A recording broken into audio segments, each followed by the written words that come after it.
Comment avoir un bon storytelling? Bonjour à toutes et à tous et bienvenue dans cette minute coaching. Je suis Alex Cormon, votre mentor business, mais là je suis accompagné de Jérémy Coleman. Salut Jérémy, comment tu vas? Ça va et toi? Ça va très bien. Alors du blog jcoleman.fr, je vous mettrai le lien juste en dessous et on va parler, si tu veux bien, de storytelling. Avec plaisir. Parce que, alors moi je te connais, je te suis depuis très longtemps sur internet, tu as créé plusieurs business, mais là tu es pour moi le coach numéro 1. Je parle de coach parce que je sais que tu fais encore du coaching. Au niveau de tout ce qui est storytelling et savoir raconter une histoire. Est-ce que tu peux nous présenter ta vision, s'il te plaît, du storytelling? Alors pour moi, le storytelling, avant tout, c'est raconter une histoire qui doit amener de l'émotion. En fait, je vois trop souvent sur Internet des gens qui voient le contenu comme du SEO, comme du contenu qui va aller être fait pour Google. Moi, je voudrais que le contenu soit là pour passer une émotion, pour raconter une histoire, pour créer quelque chose avec le lecteur, pour créer une relation. Alors là, on parle de storytelling. Moi, la confusion que je fais régulièrement, c'est de le comparer au copywriting. Est-ce que c'est une erreur ou est-ce que les deux mots finalement disent la même chose? Alors, c'est deux techniques finalement d'écriture qui vont complètement ensemble. Le copywriting, c'est de l'écriture de vente. Alors, ça peut être du script vidéo ou ça peut être de l'écriture de blog, des pages de vente. Le storytelling, c'est vraiment raconter une histoire. Le storytelling, c'est passer un message. Alors, ça peut être un message de vente, mais ça peut être aussi passer sa mission, passer ce qu'on a envie de raconter aux autres. Alors, quel est ton conseil que tu pourrais donner aux entrepreneurs? Les personnes qui me suivent en général, ce sont des coachs, des psychothérapeutes, mais aussi des entrepreneurs du web qui ont envie finalement de développer leur activité. Quel est le premier conseil que tu peux leur transmettre pour développer leur storytelling? Alors, il y a un truc tout bête que moi je conseille souvent aux personnes que je coach, c'est que pour écrire une bonne histoire, il faut en lire de très bonnes aussi. Alors ça peut être des anecdotes qu'on apprend, qu'on lit, qu'on regarde sur internet. Ça peut être aussi lire des romans. Ça peut être regarder ce qui se faisait dans les clubs d'orateurs, dans les clubs de dialogue. Comment une histoire est construite, comment on raconte des choses aux autres. Alors du coup, je rebondis un petit peu là-dessus. Est-ce que ça serait bien de lire par exemple des histoires de nos mentors? Je pense à Arnold Schwarzenegger qui a une biographie qu'on adore. Est-ce que c'est bien de lire un petit peu nos mentors ou est-ce qu'il faut s'ouvrir à d'autres champs, par exemple la littérature française, ce genre de choses? Alors je pense justement qu'il faut lire de tout.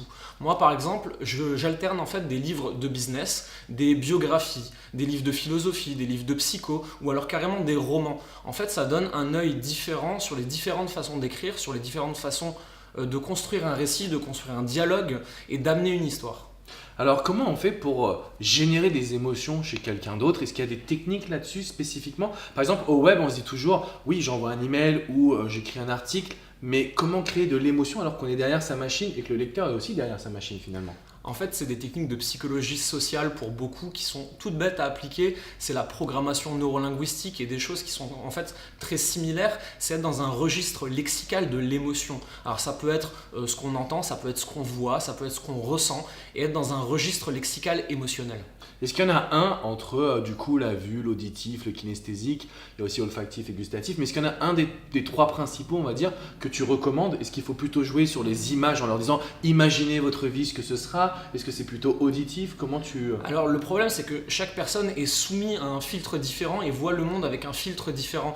Donc ce qu'il faut faire c'est qu'il ne faut pas hésiter à changer au fur et à mesure de son dialogue et passer par différents filtres en fait de perception. Merci, c'est super intéressant parce que du coup ça nous offre des perspectives au lieu de regarder toujours le côté SEO, Google. Moi je vous en parle beaucoup parce que c'est comme ça que je me suis développé, mais c'est vrai que quand on génère des émotions, on crée une connexion avec le lecteur et je le vois en passer sur tes posts Facebook, sur les emails que tu nous envoies, j'ai vraiment l'impression que les gens connectent à toi. Est-ce que c'est grâce à ton storytelling? Alors c'est plusieurs choses. Alors effectivement c'est grâce au storytelling et au registre émotionnel que je mets en place. C'est aussi parce que je crée du contenu régulièrement et que certains me suivent maintenant depuis très longtemps, depuis plusieurs années. Et en fait on va chercher quelque chose que beaucoup d'entrepreneurs oublient. On va créer une communauté, on va créer une relation avec les gens. C'est-à-dire qu'on va se parler. Je réponds aux emails. Oui, je cherche par mes techniques de storytelling à créer de l'émotion et à amener quelque chose aux autres. Mais en dehors de ça, je réponds aux gens, je parle avec eux, je mets en place une conversation. Et donc du coup, ça, entre guillemets, t'oblige à répondre, mais en même temps, en réalité, ce que tu es en train de faire, c'est créer quelque chose d'hyper gros qui va te permettre finalement plus tard d'être un entrepreneur qui vit ses rêves aussi. Tout à fait. En fait, ça me permet surtout de comprendre ce que mon audience attend de moi. Et ça, c'est très important. Et à côté de ça, puisque j'arrive un petit peu finalement à automatiser ces process, à les faire de partout, effectivement, je peux vivre mes rêves aujourd'hui et je peux aller faire ce que j'ai envie. C'est-à-dire grimper une montagne si ça me prend, courir comme un caribou parce que c'est mon truc, ou alors voyager. Alors justement, est-ce qu'on peut se baser sur ses propres rêves, sur qui on est pour créer son storytelling. Est-ce que c'est une bonne idée ou est-ce qu'on doit utiliser des histoires d'autres personnes? Alors ça dépend tout à fait de la façon dont on veut s'adresser à son audience. En fait, là, on est en train de dévier du storytelling vers ce qu'on appelle le personal branding, c'est-à-dire raconter son histoire pour vendre. Moi, je trouve ça très efficace, c'est quelque chose que je conseille. D'autres n'aiment pas le faire et aiment se réfugier derrière leur marque. C'est deux partis pris différents. On peut soit être l'ambassadeur de ce qu'on vend, sa propre histoire. On choisit un storytelling qui vient raconter ce que l'on est, qui on est, ce qu'on a vécu. Et ça, c'est du personal branding. Alors du coup, moi je faisais aucune différence entre storytelling, copywriting, personal branding. Et là, tu mets des mots vraiment sur des concepts qui sont hyper importants. J'utilise à fond le personal branding. Je pense que pour moi, c'est juste l'avenir et le moyen numéro 1 de connecter émotionnellement, donc finalement de faire grandir son propre business. Je sais que tu es aussi expert, du coup finalement, pour toi, ça se rejoint. Est-ce que ce sont trois notions qui sont importantes ou est-ce que tu dissocies pour toi, par exemple, storytelling, c'est plus important que le branding? Comment tu vois ces trois notions? Alors pour moi, c'est trois notions qui sont essentielles. Déjà parce qu'avec un personal branding fort et une image en nom propre, on peut changer de projet et on peut demain faire ce qu'on veut. Les gens vont vous suivre pour ce que vous êtes et pas pour ce que vous faites. Et ça, c'est très important. Ensuite, pour moi, ça vient dans un certain ordre. D'abord, on a un personal branding fort parce qu'on a une mission, on a quelque chose à raconter, on est une personne, on a une vision à long terme. Ensuite, on raconte ça avec un storytelling efficace et on finit par vendre ça avec du copywriting. Et on peut faire les choses dans un sens inverse, mais pour moi, c'est moins efficace. Je pense que je suis totalement d'accord avec toi. Si vous avez besoin de conseils pour le storytelling, le copywriting, le personal branding, en fait, tout simplement pour développer votre business, comment on fait pour te joindre? Je sais qu'il y a ton site internet, on l'a cité, je mettrai les liens. C'est très simple, pour me joindre, c'est soit via mon site internet, donc Alexandre vous donnera, ou alors tout simplement par email, où je réponds systématiquement à tout le monde. Ok, je vous mettrai toutes les infos juste en dessous. Je voulais terminer cette vidéo en te demandant de leur donner une action à faire pour améliorer leur storytelling.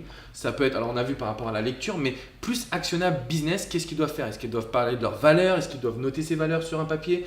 Quelle est l'idée que toi tu aurais pour que ce soit tout de suite actionnable et qu'on aille tout déchirer? Alors, la première chose que je fais faire à tous mes clients, c'est de réécrire leur histoire en un mot, une phrase, un paragraphe. Ça vient pas de moi, ça vient d'un auteur très connu qui est Ryan Holiday. Et à côté de ça, en fait, il faut le faire en répondant à ces questions. Qui je suis? Qu'est-ce que je fais? Pourquoi je le fais? Et qu'est-ce que je propose au reste du monde? Et ça, ce sont des questions qui sont hyper importantes. Ryan Holiday, j'ai eu la chance de le rencontrer lors de mon mastermind. C'est quelqu'un qui est hyper évolué, je dirais en marketing général. D'ailleurs, je l'ai vu en interview avec Marie Forleo aussi, qui est une coach en développement perso. Et merci beaucoup Gérard. Merci à ça toi. fait très plaisir que tu as accepté que tu passes du temps ici avec cette caméra. On se retrouvera très bientôt. Si vous avez des questions, c'est dans les commentaires. Je te demanderai d'être là pour y répondre avec moi. Bien sûr. Mettez-nous un petit like, abonnez-vous et ensuite jcolman.fr. Je vous mets le lien juste en dessous. Et déchirez tout les amis.